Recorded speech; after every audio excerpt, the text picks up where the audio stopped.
Hi, I'm Coach Corey Wayne, and this is my video coaching newsletter. And the topic of today's newsletter is going to be, was she the one for me or just a fantasy in my head?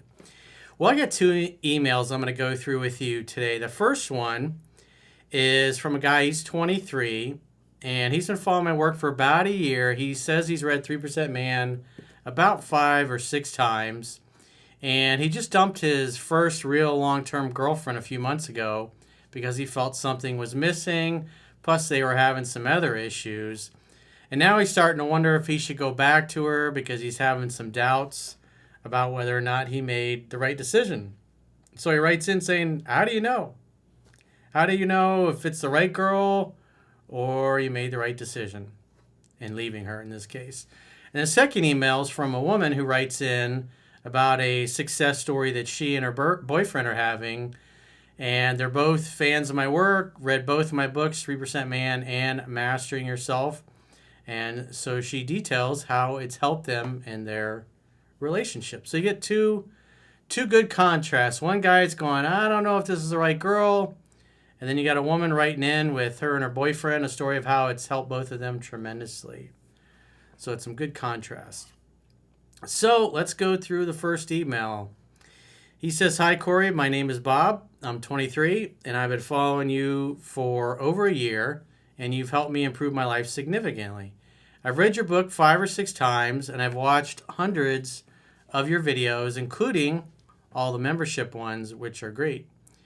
Well, obviously, you guys should definitely join the paying members-only content, which there are links in the video description of this video. You can consume the members-only content on YouTube or Spotify or understandingrelationships.com. Just click the plans tab when you get there.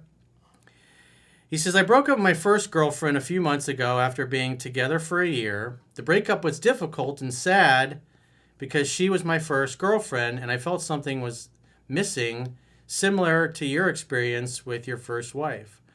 Well, with me, I was just young and inexperienced. And obviously, as I wrote about in 3% Man, it didn't feel right. But I felt kind of pushed into it and peer pressure from people around me that I should go ahead and get married. And they were all dismissive of my feelings that it didn't feel right. Which looking back on it now, I find that interesting. Because you got to remember, people that are married and in a relationship, whether it's a good relationship or they settled, they want all their single friends to be in a relationship because it helps validate their life choices. And if somebody is single and used to be in a relationship and now they broke up with their significant other, then they want all of their friends to become single again because it helps validate their choices. So that's typically what you see. We validate our life choices and convincing other people to do the same thing. That's why also as you start to succeed and sometimes leave behind people that you grew up with who just don't have the same drive and determination and ambition that you do, is that they start attacking you and insulting you and putting you down and belittling you when you start doing better than them. It's like they try to keep you down at their level. They fear losing you. And plus, as you start to do better than some of your friends, which you realize, especially when you're younger, you don't know, but as you get older and you start to succeed and kind of pull away from some of the people that you grew up with, what you notice is like they want you to do well just as long as you're not doing better than them. And if you're doing better than them, they sometimes will try to sandbag your success. He says, I struggled to understand if this feeling was real or just in my head, perhaps my own insecurity. As you say, what you focus on expands. Even though we had good chemistry, I felt she was too quiet and shy, and I wanted someone more engaging and energetic.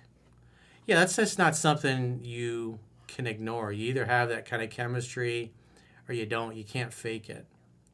Over time, our conversations improved since she felt more comfortable and our relationship was easy and playful most of the time, but this thought and feeling never went away and would always come back unless I told myself to let go and just go with the flow. We were very similar in many aspects. She was very loving, loved giving gifts, and as long as I acted masculine, she was very feminine and submissive despite her bad relationship with her father. since he was abusive towards her when she was younger and is quite nuts from the stories she told me. She hated him. Yeah, it's usually not a good sign when the girl hates her father, doesn't get along with him. You're going to have a much easier relationship with a woman who loves her dad, admires her dad, respects her dad, respects his authority, looks up to him, admires him, seeks his counsel, and actually listens to him. Not somebody that's constantly rebelling, or just like in this case, she just doesn't like her dad at all. So girls like that tend to have a hard time trusting men because she grew up in an environment that was unsafe and she couldn't trust her father to be reliable, or in this case, sounds like he was a little nutty. He was a nutter. I know you say when a woman is in love with you, she wants your attention all the time, but with her, if I was busy and couldn't give her the attention she wanted, she often became upset and bitchy, which made me feel like I have to force my love, and I was losing my peace and freedom.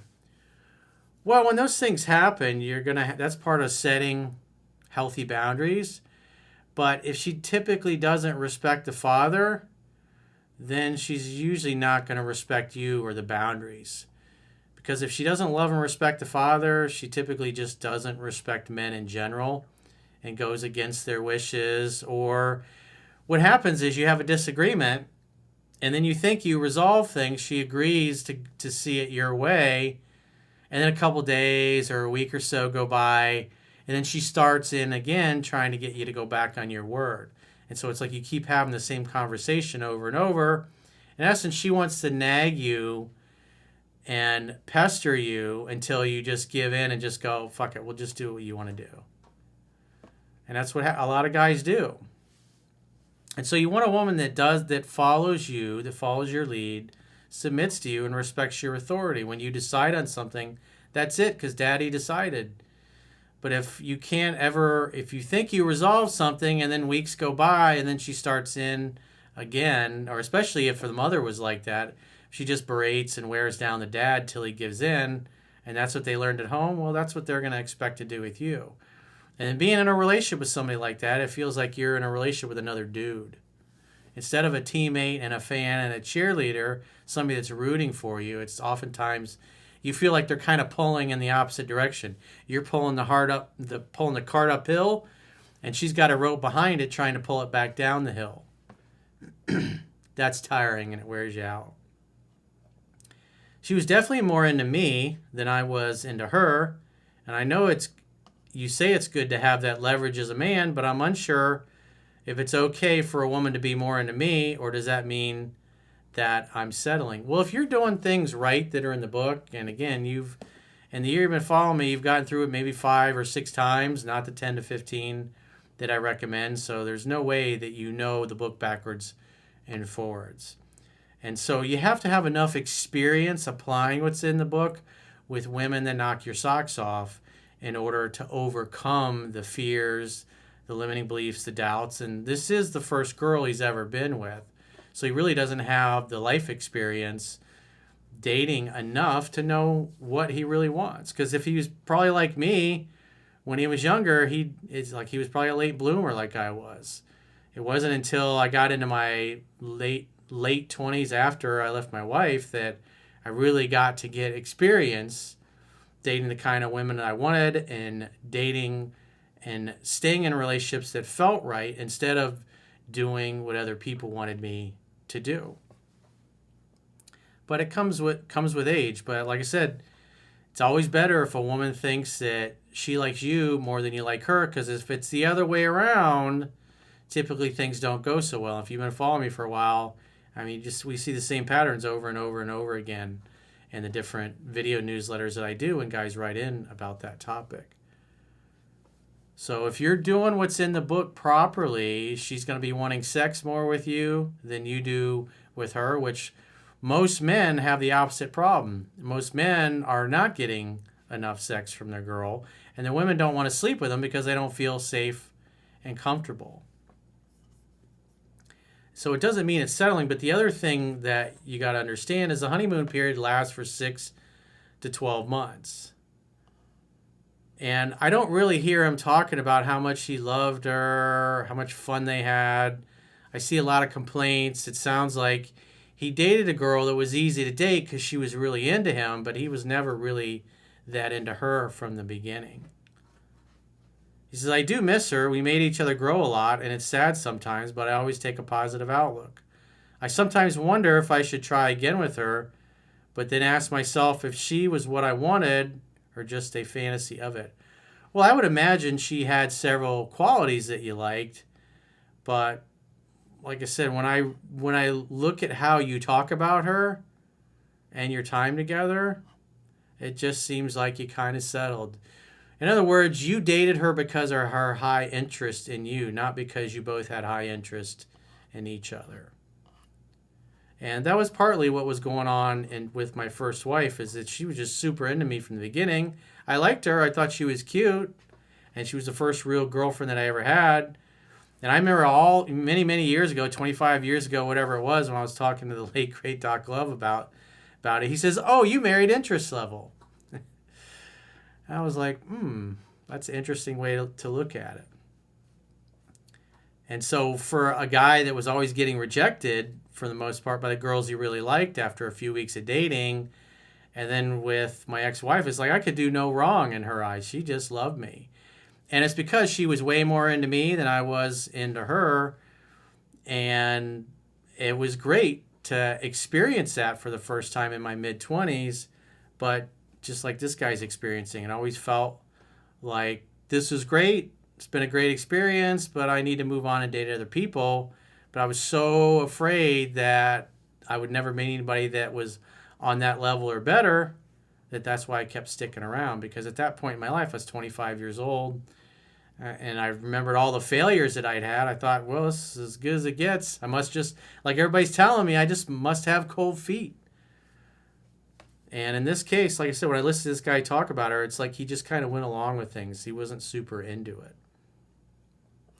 Because guys that really want their ex back, and they've been the ones that screwed it up, because in most cases, that's usually what it is if the girl's a healthy relationship, but they just did a lot of unattractive things that basically drove her away. You could tell by the way they talk about the woman. They were really into her. They really missed her. They were really in love. And I don't see that here at all. She really loved him, but he was just with her because she was super into him.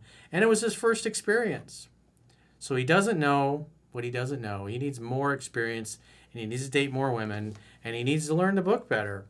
Because when a woman comes along that really knocks his socks off, if he doesn't know the book backwards and forwards, he's going to start making mistakes and doing and saying things that are really unattractive, and he may blow it. And it's when, again, I've read tons of emails from guys that are in that situation. They don't take me seriously when I say you got to read the book 10 to 15 times. And then they cherry pick. They focus on the pickup and the dating and the getting laid stuff, but they never really learn the relationship side of things. And it's not until 6 to 12 months later, after they're in a relationship and then the girl dumps them, they're in a panic, and then they really start paying attention to what's in the book, and they realize how badly they've screwed up. Then they typically are open to listen. It's usually when they're in pain that they actually want to listen to what I have to say. So he says, those were my thoughts after the breakup, and I'll be grateful to know your thoughts so I can improve. Again, it doesn't sound like, just the way you talk about her, it's you were into her because she was super into you. But other than that, she wasn't really your ideal. And as you said in the beginning, you wanted somebody that was more engaging and energetic, and she was just too quiet and shy. So those are just not things you're going to fix. That's her personality. That's the way she is. And if you still don't feel satisfied, then you just can't make your heart feel something it doesn't feel. So you made the right decision for you. So I wouldn't second guess it. It wouldn't be fair to her for you to go back, because even if you go back to her, then in 3 or 4 months, you'll end up dumping her and breaking her heart all over again for the same reasons, because she didn't change. And so when you go back, it's a little new at first because you haven't been together for a bit. But after 2-3 months of dating, you'll end up dumping her all over again, just because everything that turned you off about her in the past, it's still going to turn you off. Her being bitchy and not respecting your boundaries, when you've told her and asked her in a loving way to treat you properly and she still doesn't do it, again, this girl hates her father. So it's pretty hard to make an easy and effortless relationship with somebody like that. And if she's disturbing your peace all the time, life is hard enough, work is hard enough, being a man in this world is hard enough, and you don't want to be coming home to a woman that's been waiting all day to do battle with you because she's got daddy issues or is pissed off and wants revenge because of how she was raised. So with that said, let's go through the email success story. So she says, "Hi, Coach." This is a woman that wrote in because I guess she found out about my work because of her boyfriend because he was an avid fan. And so at some point when they got serious, he introduced her to it, and now they're both students of both books. She says, "Hi, Coach. I hope you're doing well. I'm not sure if this email will reach you, but I just wanted to say a huge thank you. I met your work through my boyfriend. He was from Wales, which is in the UK for those of you that don't know.